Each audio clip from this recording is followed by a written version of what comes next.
নমস্কার প্রিয় দর্শক বন্ধু, আবার চলে আসলাম নতুন একটা এপিসোড দিয়ে।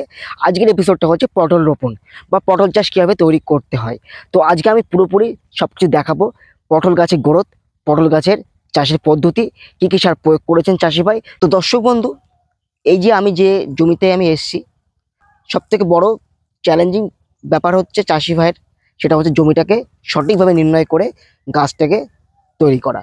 তো দর্শক বন্ধু, আমি আজকে চাষি ভাইয়ের কাছ থেকে শুনবো তিনি কিভাবে এই বাগানটা তৈরি করেছেন। তো দর্শক বন্ধু, দেখতে পাচ্ছেন আমার এই চারিপাশে যে পটল ক্ষেতটা দেখছেন, এই পটল ক্ষেতের ভিডিও আজকে তুলে ধরলাম আপনাদের। তো গাছের যেমন গ্রোথ, তেমন ফল, তেমন ফলের ধরন। তো দর্শক বন্ধু, সব কিছু চাষি ভাইয়ের কাছ থেকে শুনে নেবো। তিনি কী কী সার প্রয়োগ করেছেন, কতবার জলসেচ দিয়েছেন, আর বাজার মূল্য কেমন আছে, আর কি মাসে রোপণ করতে হয়, আর কি মাস থেকে রোপণ ফুল ধরে। তো দর্শক বন্ধু, তো দেখতে পাচ্ছেন এই জমিটা কত সুন্দরভাবে তৈরি করে রেখেছেন চাষি ভাই। আর গাছের গ্রোথটা দেখুন, গাছের একটা গাছ যেন পুরো সবুজে সতেজ ঘেরা, একটা গাছের গ্রোথ সবুজ সতেজ ঘেরা। তো এইভাবে গাছগুলো তৈরি করে রাখতে হবে, তাহলে কি হবে, আপনার ফলটাও ভালো হবে আর ফলটা মোটাও হবে। তো দর্শক বন্ধু, এইভাবে জমি তৈরি করতে হবে। তো বাকিটুকু আমি আমার চাষি ভাই আছে তার কাছে শুনে নেবো। তো দর্শক বন্ধু, চলুন যাওয়া যাক। তো আপনার যে পটল চাষ করেছেন, এটা ককাটা জমি আর কি মাসে রোপণ করতে হয়, যদি দর্শক বন্ধু একটু বলেন।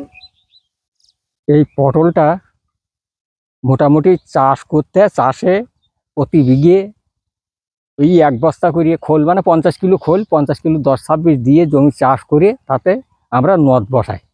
এইবার গাছ হয়ে গেল। এটা হচ্ছে আমরা বসানো পরে কার্তিক মাসে। এবার আস্তে আস্তে আস্তে আস্তে হয়তো 15 দিনের ভিতরে চারা বেরিয়ে গেল, তার একটু খুশিয়ে গুছিয়ে মাটিটা দিয়ে ঠিক করে রাখলাম। আস্তে আস্তে শীতের মুখে গাছ হতেই লাগলো। হতে হতে যেই মাঘ মাসের লাস্ট বা ফাল্গুন মাস পড়ে, তা জানুয়ারি ফেব্রুয়ারিতে আর কি, তখন গাছে আস্তে আস্তে ফুল আসে। দুটো একটা ফুল আসতে লাগলো, আস্তে আস্তে আস্তে আস্তে মোটামুটি আমরা মাচা করে দিলাম। মাচা দেওয়ার পরে মাচায় গাছ উঠে গেল, ফুল ছোঁয়াতে লাগলাম, পটল হলো। ওই যদি তেমন হয় তাহলে দেখা যায় বিঘে প্রতি হয়তো 10 মণ 12 মণ করে হয়। তো আপনার এটা ককাটা জমি আছে? আমার এখানে আছে 7 কাঠা জমি। 7 কাঠা জমি আছে।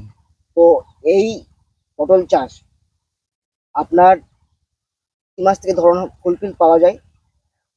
মানে ওই ফেব্রুয়ারি থেকে। আচ্ছা আচ্ছা।